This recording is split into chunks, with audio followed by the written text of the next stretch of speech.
In this episode, we'll take you to the enchanting vistas of Jingpo Mirror Lake, where we'll meet one of the local legends of the Dashuelo waterfall. And prepare yourself for the Eastern European culinary delights of Suifenhe. All of this happening here on Travelogue.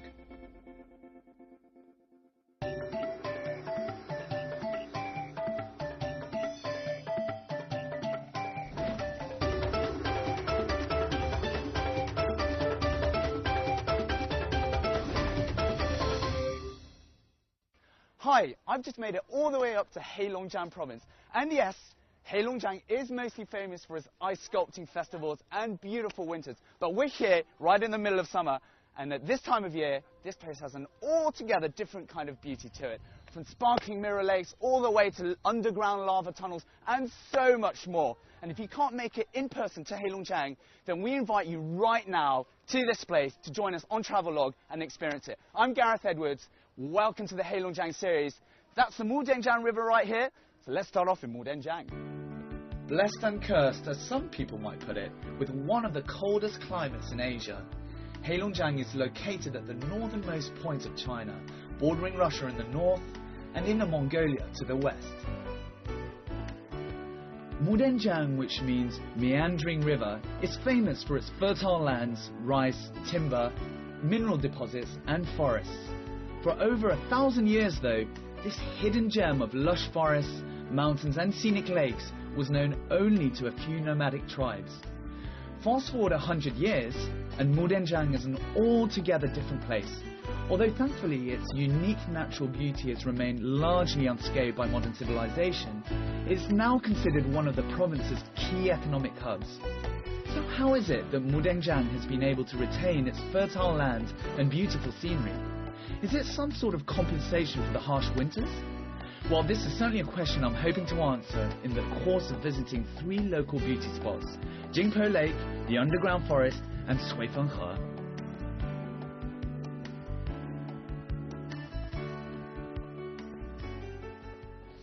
Got my ticket for the entrance. We're currently 100 kilometers southwest of Mudanjiang, and just ahead of me is the entrance for Jingpo Lake, which brings in truckloads of Chinese tourists every summer. Let's go in and see why. It takes us round about 2 hours by bus from Mudanjiang city to reach Jingpo Lake, enticingly referred to by the locals as Sparkling Mirror Lake. It's known for its crystal clear and tranquil waters. This right here is the famous Jingpo Lake, which is about 90 square kilometers in size and 45 kilometers in length. And you can either choose to hike along the shoreline, or you can do it the lazy way, which we're going to do, hire a ferry for less than 100 kwai. Come on.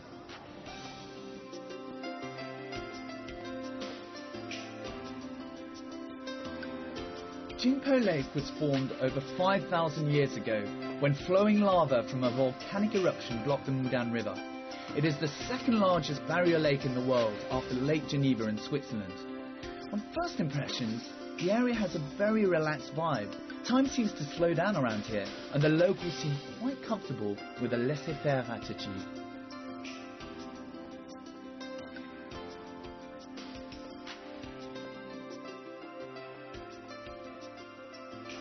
So we're currently 350 meters above sea level, and the reflections of the tree-lined shore leave no question as to why this is called Jingpo, which translation is Mirror Lake.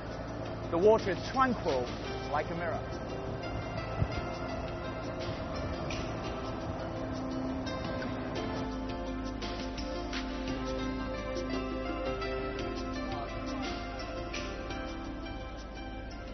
You're 本地人吗？是本地人。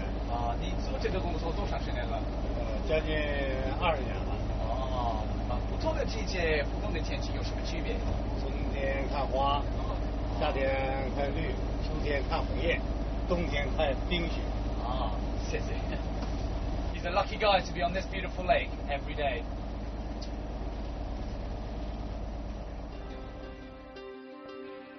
Given that it's off the beaten track, I didn't expect Jingpo Lake to have too many hotels, but people here seem to be really taking to the idea of embracing tourism, and there are hotels aplenty. More than 50 hotels encircle the lake, with prices ranging from cheap as chips for backpackers to modestly expensive. So if you're on a budget, or if you're worried about comfortable stay at affordable prices, then you won't be disappointed. And you've got a bit of cash, and you get to stay in a place like this. And if you've really, really got a bit of cash, you can book me a room too.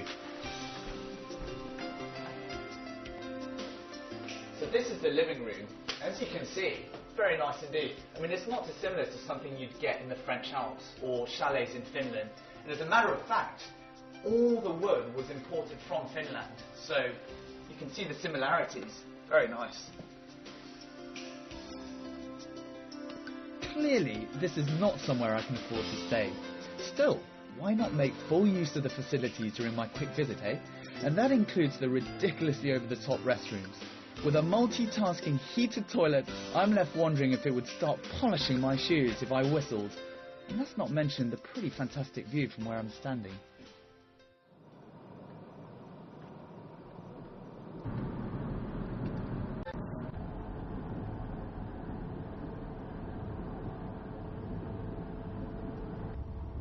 Well, we're apparently on our way to a volcano, and allegedly there's a famous forest called the underground forest. And I don't know about you, but most forests I know are kind of like this, you know, above ground, so I have no idea what to expect, but I'm looking forward to it. Nestled among several volcanic craters in the Zhangguangsai mountain range, you'll find one of nature's wonders, the underground forest.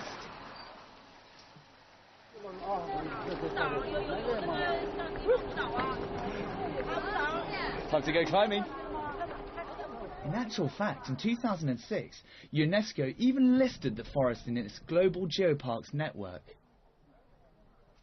So this is the starting point, and apparently it takes a brisk 1 hour walk to get to the top, so we're going to get going.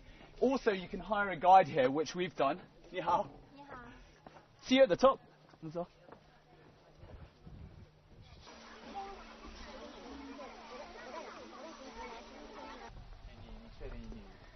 It's estimated that over 5,000 years ago, a volcanic eruption took place here that left behind a dozen craters, and from them, the underground forest grew.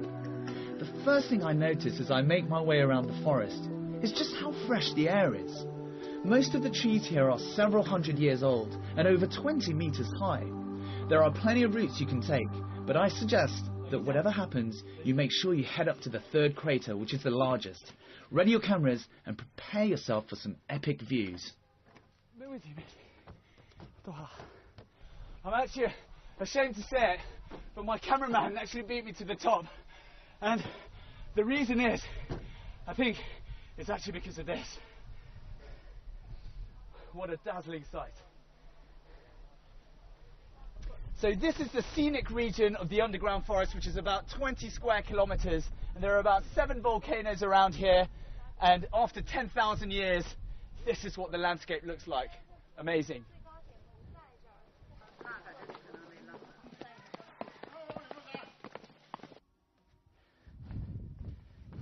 Well, if it's a sense of excitement that you're looking for, then a trip to the underground forest will definitely stimulate your excitement.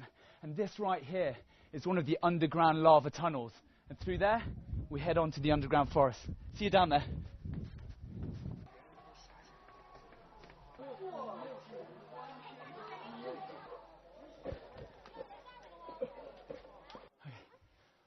Well, as you can see, we're in the volcanic crater 900 meters from the top, and it's freezing cold. It's like a natural refrigerator. So if you come here, make sure you wear a couple of jumpers. And you can see all around us, because of the fertile ground, you've got trees all around and all above us. I'm underground. There's a forest. Underground forest. Well, just a small disclaimer, you should probably be aware that the underground forest is not entirely underground after all. Coming up next, we'll be heading over to the Dashuelo waterfalls and also witnessing a fiery battle along the border before enjoying a special local delicacy.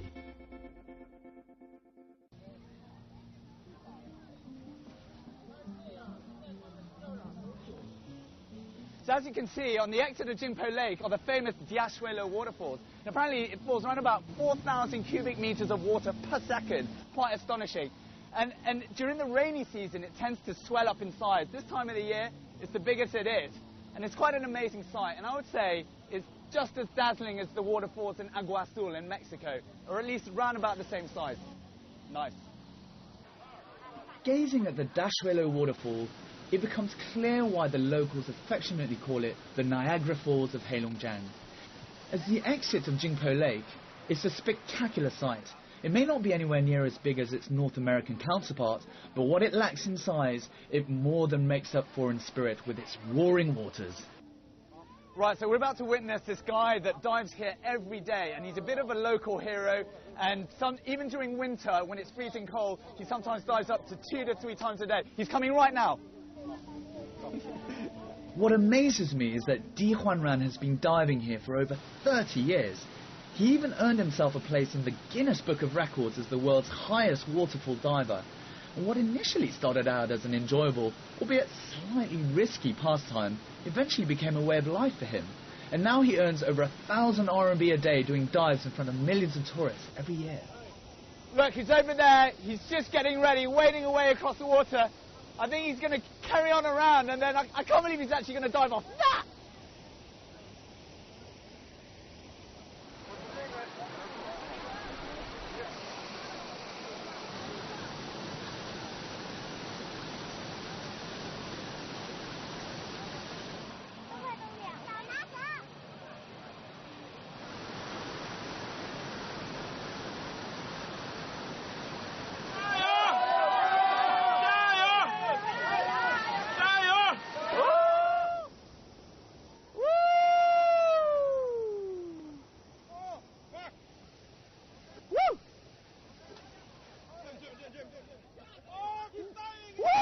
I can't believe he's actually dove in.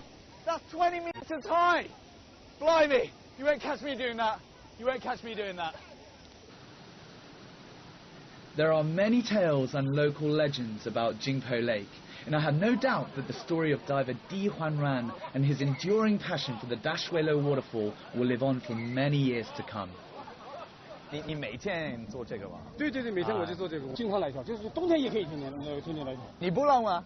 哎呀，那因为就冬天就会有在这里才那个冬天跳到水里那是一种享受，那水的温度那个非常那个适应啊，非常好。你怎么开始做这个了？因为在83年跳水的时候，当时跳完水的时候，跳完水上了没几天，回去跟别人说我在进步能跳水了。我们当时那个年代的时候，我们就作为有年龄比我大的人就说查过资料，说中国没有悬崖跳水，外国中国没有。那个时候就知道，哎呀，中国没有悬崖跳水，没有悬崖跳水，是我们牡丹江人弥补了中国悬崖跳水的空白。 Well, if you think Jingpo Lake is all about scenery, you can think again. You water sports aficionados out there will be happy to know that there is a full array of sporting activities to keep you occupied. But without doubt, the highlight is the International Dragon Boat Race.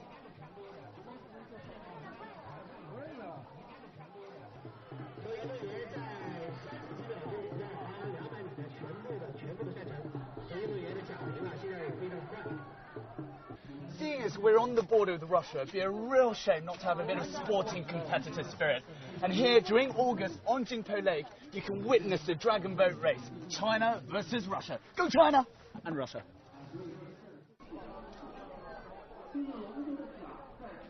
The International Dragon Boat Race has only been running for 2 years, but don't think that means it's not already an established fixture. Thousands of people turn up to watch the race. And one thing's for sure, lots of money has been spent on ensuring a world-class quality sporting event. The media is out in force with hundreds of TV reporters and journalists covering the race. The locals are keen to attract as many tourists as possible, and why not? With big crowds and the teams ready to battle it out, there's a real energy in the air. And this is not only a fun spectacle to watch, but also a great example of cultural exchange. The locals revel in the opportunity to mingle with their Eastern European neighbours in a spirit of competitive camaraderie.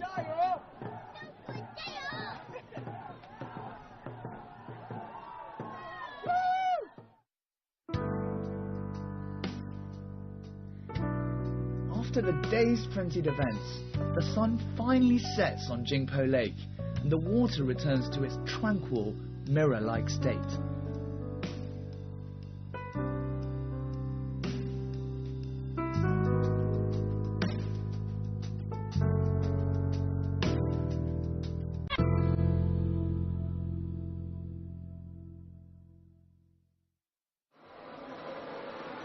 As Heilongjiang is mostly far removed from the coast, eating fish has for centuries been somewhat of a rarity. However, Jingpo Lake is a great source of food for people in and around Mudanjiang. It provides more than 40 different kinds of fish, including silver carp, red-tailed fish and rainbow trout.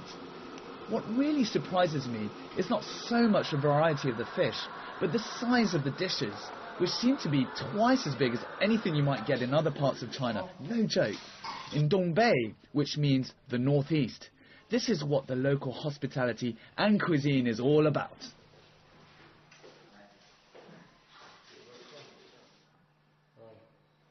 Wow, what a feast!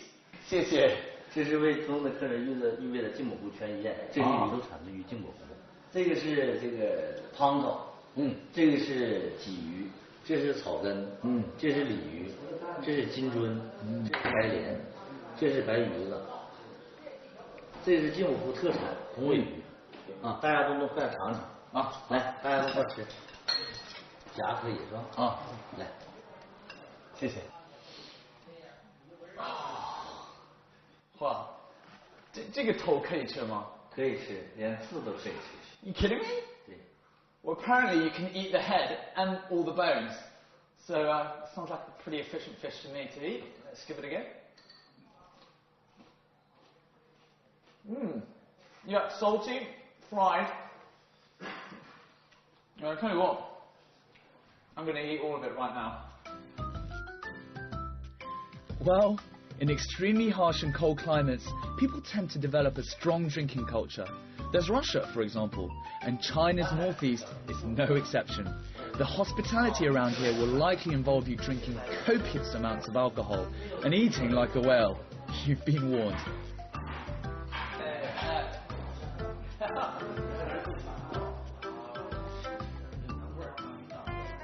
Whew, I am completely stuffed. I've got to say, I knew that I was going to have to eat a lot of fish if I came to the northeast, but I've never in my life had so many different kinds of fish in one sitting. There's 1, 2, 3, 4, 5, 6, 7 that I can see of, most of which are larger than my arm, and I think I've eaten enough fish to last me, well, at least for the next year. 谢谢，很好吃。 Coming up next, we head across to one of Heilongjiang's most confusing towns, Suifenhe, where we'll enjoy a genuine Russian feast and a great night out on the town.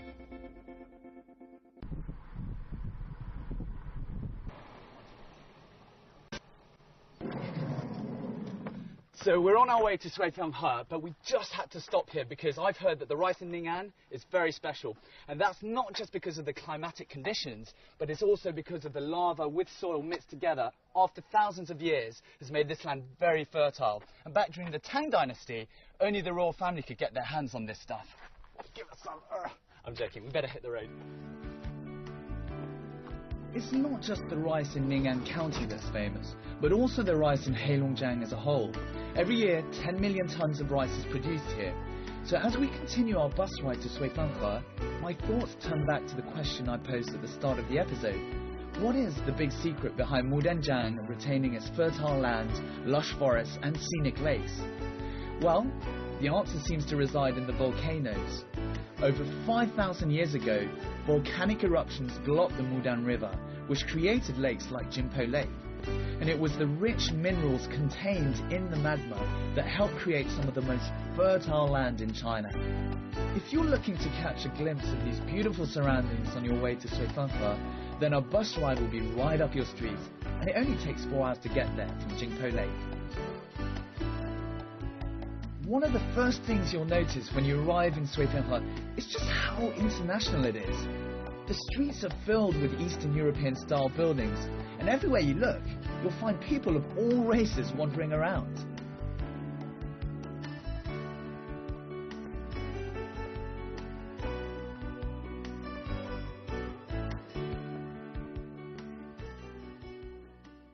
Well, I'm walking down the main street of Suifenhe, and I'm totally confused right now.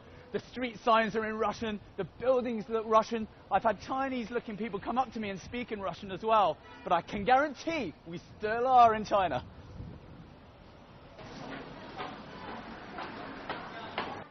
Здравствуйте.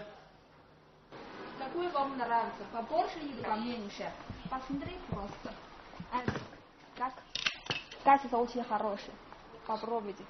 Russian again, of course. Walking around Suifenghe, it's hard not to be aware of the entrepreneurial energy that permeates the city. Russians flock here for business, sightseeing and shopping. And on average, Suifenghe receives over 5,000 Russian shoppers a day, intent on buying cheap goods to take back across the border. Unsurprisingly, the locals are more than happy for the business. And one of the things you'll notice is that most of the shopkeepers can speak Russian. Well, I guess that should come as no surprise given the number of Russians crossing the border gate every week. Well, we're at the border gate with Russia, and like most borderland outposts, Suifenghe enjoys a good daily influx of trade and tourism. And in fact, during the 90s, the influx got so big that the original gate, which is right there, was simply not efficient enough, and they had to build a new one right next to it, over there. Let's go and see what it looks like. Suifenghe first opened its doors to business with the former Soviet Union in 1987, since when it has become MUDANJIANG's vanguard in Sino-Russian trade. Its free trade zone, along with relaxed visa policies, ensures a robust and profitable relationship with its Russian neighbour. So if you're Russian, it only takes about 30 minutes to sort out a visa here. And if you're Chinese, only around about 2 hours. But if you're a foreigner, unless you've got one of these, which is a Chinese ID card, which is pretty much impossible, well, you have to go all the way back to Beijing to sort that out.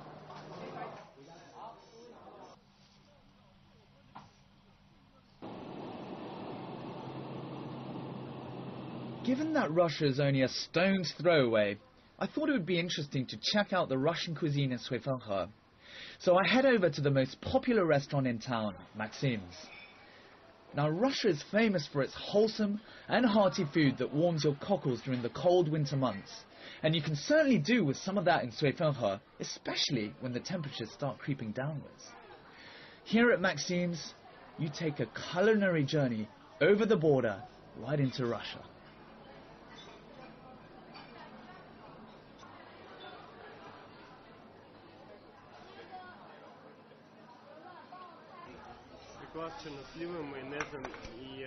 Oh, super. Well, you don't have to go all the way to Russia to enjoy a good Russian meal. In Suifenghe, you've got a lot of restaurants like this where you can enjoy good traditional Russian cuisine. And Maxim's, this place, is probably the most famous one of them all. And look around, it's only 5 o'clock, and this place is absolutely packed. We better get our orders in before the food runs out. Hey.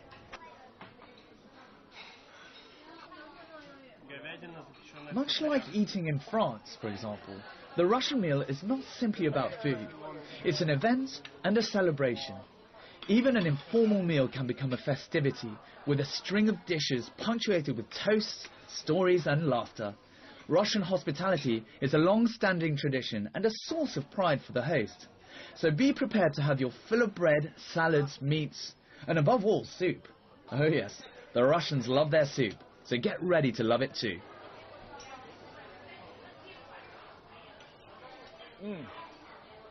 I've got to say, I've had a lot of Russian food before in Beijing, but for some reason the food here in the borderland next to Russia, it just tastes slightly more pronounced. And the taste itself is more, how should I say, it makes you want more. It's Moorish, in other words. And it's more salty. It's quite a hearty feel after the meal. In other words, what I'm trying to say is that it's real Russian food.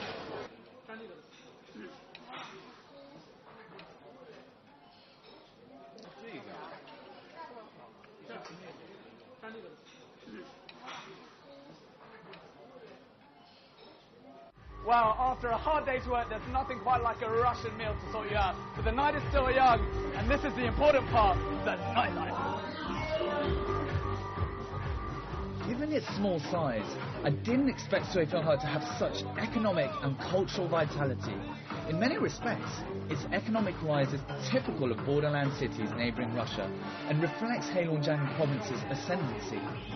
What initially started out as a Sino-Russian trade experiment also gave birth to a booming tourist industry. Especially at weekends, you will find many Russians coming here to visit family, shop, or simply enjoy Suifenghe's great nightlife. And in many ways, crossing the border has become somewhat of a lifestyle affair.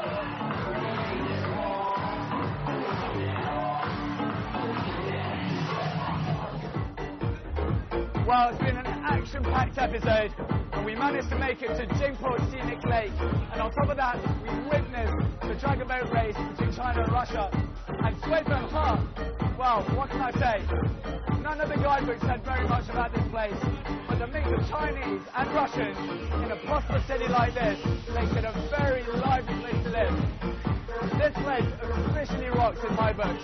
I'm Gareth Edwards. I hope you enjoyed the show, and I'll catch you next time on another episode of Travelogue. Gambi, Canada.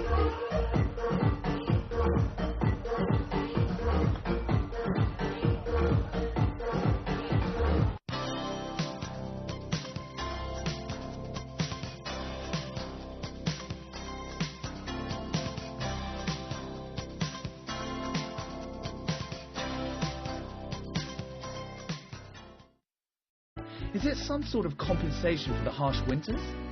Well, this is certainly a question I'm hoping to answer in the course of visiting 3 local beauty spots: Jingpo Lake, the underground forest, and Sui-Feng-He.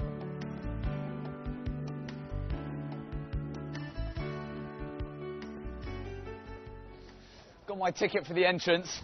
We're currently 100 kilometers southwest of Mudanjiang, and just ahead of me is the entrance for Jingpo Lake, which brings in truckloads of Chinese tourists every summer. Let's go in and see why. It takes us round about 2 hours by bus from Mudanjiang city to reach Jingpo Lake.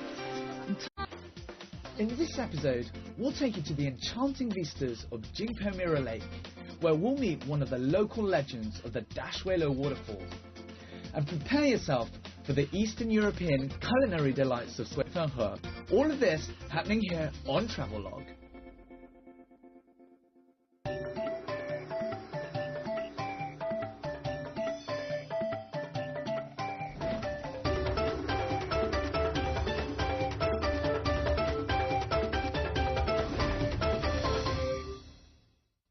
Hi, I've just made it all the way up to Heilongjiang province. And yes, Heilongjiang is mostly famous. Excitingly referred to by the locals as Sparkling Mirror Lake, it's known for its crystal clear and tranquil waters. This right here is the famous Jingpo Lake, which is about 90 square kilometers in size and 45 kilometers in length. And you can either choose to hike along the shoreline, or you can do it the lazy way, which we're going to do, hire a ferry for less than 100 kwai. Come on.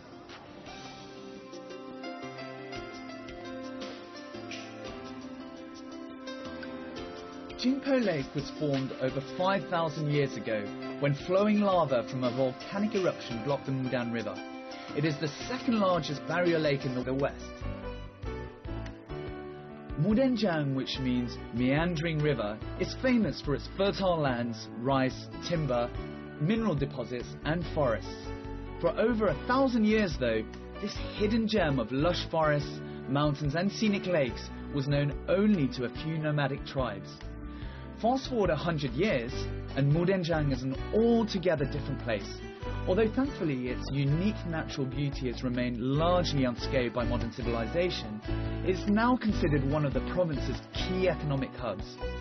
So how is it that Mudanjiang has been able to retain its fertile land and beautiful scenery?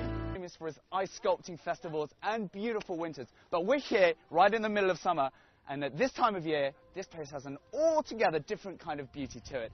From sparkling mirror lakes all the way to underground lava tunnels and so much more. And if you can't make it in person to Heilongjiang, then we invite you right now to this place to join us on Travelogue and experience it. I'm Gareth Edwards. Welcome to the Heilongjiang series. That's the Mudanjiang River right here. So let's start off in Mudanjiang. Blessed and cursed, as some people might put it, with one of the coldest climates in Asia. Heilongjiang is located at the northernmost point of China, bordering Russia in the north and Inner Mongolia to